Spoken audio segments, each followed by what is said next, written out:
सहकार क्षेत्रात उत्तम व्यवस्थापनाचा नवा आदर्श निर्माण करत 350 कोटींचा विक्रमी नफा मिळवणाऱ्या ओमकार साखर कारखाना समूहाच्या नव्या मुख्य प्रशासकीय कार्यालयाचा शानदार शुभारंभ औंध येथील फॉर्च्यून बिझनेस हाऊसमध्ये झाला।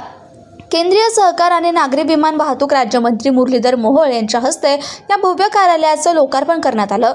एका सामान्य शेतकऱ्याच्या पोटी जन्म घेऊन साखर कारखानदारीत स्वतःचं वेगळं स्थान निर्माण करणारे ओमकार समूहाचे अध्यक्ष बापूराव बोत्रे पाटील यांच्या नेतृत्वाची सहकार क्षेत्रात मोठी चर्चा होतीये। कार्यक्रमाचा प्रारंभ दीप प्रज्वलनाने झाला असून बापूराव बोत्रे पाटील यांनी प्रमुख पाहुण्यांचं स्वागत केलं। या सोहळ्यास शेकापचे ज्येष्ठ नेते जयंत पाटील, आमदार सचिन कल्याण शेट्टी, साखर आयुक्त डॉक्टर संजय कोलते, प्रवीण बडेकर, रेखाताई बडेकर यांच्यासह सहकार, उद्योग आणि बँकिंग क्षेत्रातील अनेक मान्यवर मोठ्या संख्येने उपस्थित होते। समूहाच्या या नव्या वास्तूमुळे कारभाराला अधिक गती मिळणार आहे।